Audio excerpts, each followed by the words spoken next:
Hi, my name is Dex Randall, and my question today is, do you ever feel lonely? Because I want to deal with loneliness this week. I've had a couple of clients asking me how to tackle it, and I'm also going through some loneliness myself at the moment.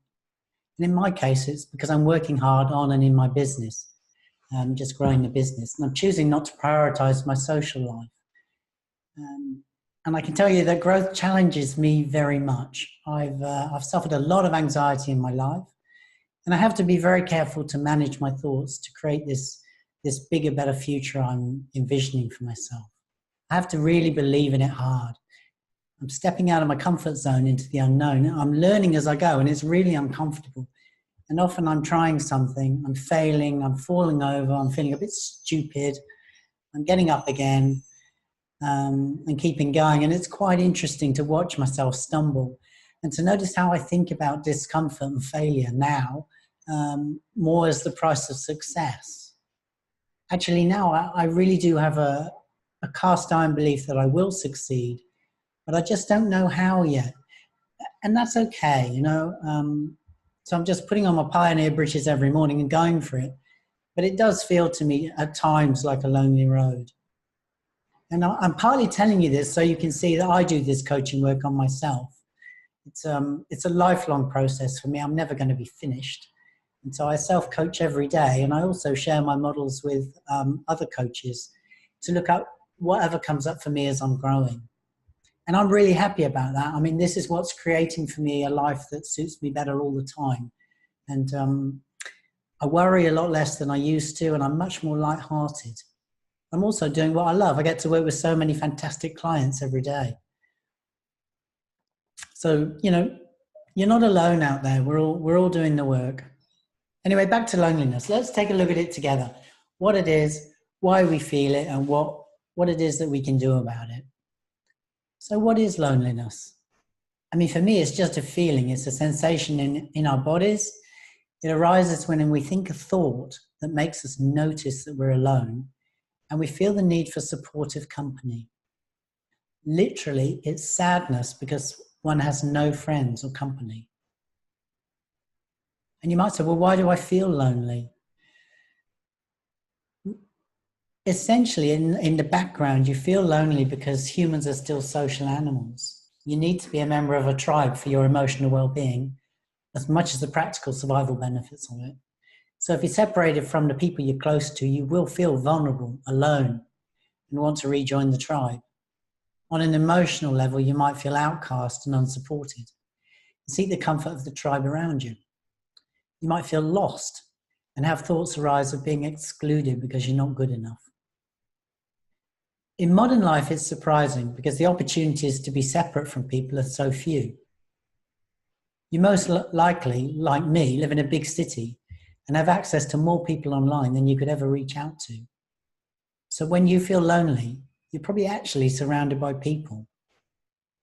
You feel lonely then because you're not necessarily interacting with the people you see around you, or your interactions are superficial and don't protect or sustain you. You might feel unseen and unheard, disconnected, in fact. The interesting thing about this is that we all create our loneliness with our response to that, with our thoughts. And superficial connections actually stimulate our thoughts and feelings of disconnection. So you might feel lonely in this moment because you don't have a partner or family around. Or maybe you've lost a partner or family member. You've had a fight with someone close to you. Or maybe you're just far away from your home support base.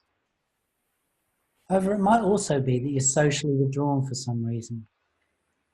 I personally am not fond of crowds, and I can easily feel lonely in a crowd.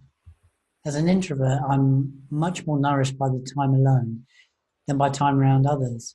And I can often pull back from a crowd and feel my aloneness. Loneliness can come up more frequently or insistently for people who are depressed or anxious, as the response to either of these can be to hide away, feeling that you're not good company, you're too tired or irritable to deal with people, or you're not worth being around. If this is you, you might also feel misunderstood or think that you can't fit in with others. Of course, hiding away can spiral down to prolonged isolation, as you're left alone with your escalating and uncontested negative thoughts about yourself. So what's the big problem with loneliness? Well, really being lonely isn't a problem until you make it one. As tribal animals, we do have an inbuilt aversion to loneliness. It's a survival instinct to stay with our tribe, and being excluded is interpreted as being ejected, as weak, sick, or undesirable. When you sense loneliness then, it's no surprise if you react by denying it or pushing it away. Who wants to admit to being lonely? It's culturally taboo or weak, right? Billy No Mates. But if you look at loneliness as a normal human emotion that we're all going to experience at times, you can choose to acknowledge it as real and appropriate. Like any other emotion, it can come and go unless you suppress it, which prolongs it and intensifies it. Sometimes loneliness can show you what you're missing, like loved ones back home when you're away, and be welcome. How not to deal with loneliness. Okay, so this is the part you've been looking forward to, where we're looking at how we might be stuffing down our loneliness, disowning it. Often what happens is we decide to use something to distract us. Commonly food, but it could be anything: Netflix, social media, having a nap, work, drinking, listening to podcasts. We overconsume something to make us feel better. Then to our loneliness, we've added shame and guilt at our overconsumption, and we feel the loneliness even more keenly. Another way to deal with loneliness is to let it pass and to accept and allow it. Anything we resist gets stronger. It's helpful to notice the thought that comes with it. What thought triggered your feeling of loneliness?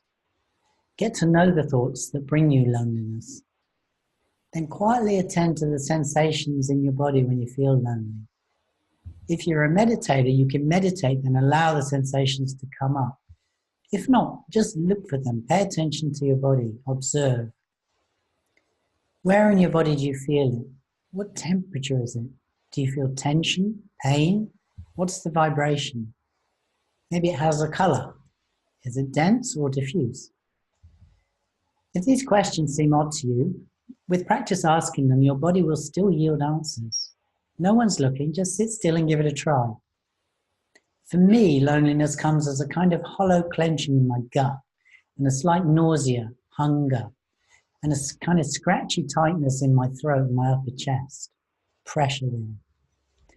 Once you can feel the loneliness in your body, you just simply allow it to be there. Feel it and let it be. Don't try to stop it. Feelings naturally pass in a minute or two left to their own devices. They actually can't hurt you. Often we're afraid of our feelings because they think we will last forever, overwhelm us, or turn into something like depression or rage. So we suppress them.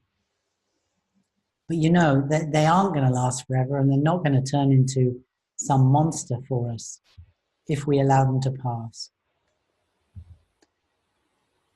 Suppressing negative emotions is inseparable from suppressing positive emotions. You don't get to choose which emotions you suppress. Often we learn as children to resist our emotions that we can't handle, but it doesn't serve us in adult life. Be curious about why you suppress loneliness.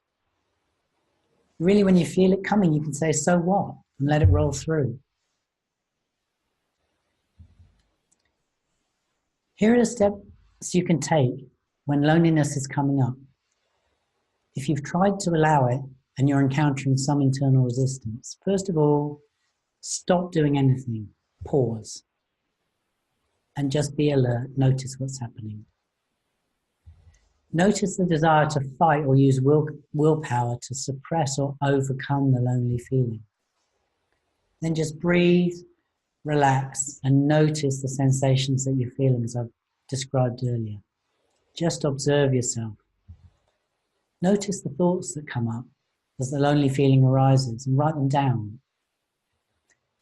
Commit to changing your response by changing your thought about loneliness to something neutral and accepting that allows loneliness to flow through you.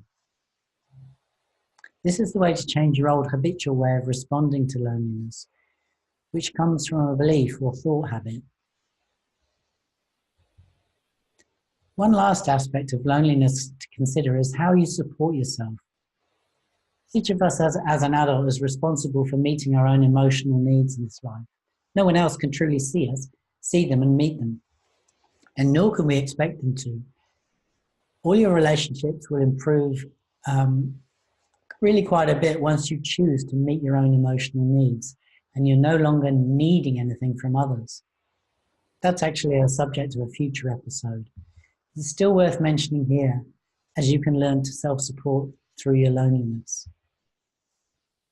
So next time you're feeling lonely, as it arises for you, notice the thought that brings it, notice the sensations in the body, and just accept that it's a normal emotion. It can't hurt you, and it will pass very shortly if you just observe it and let it flow through your body.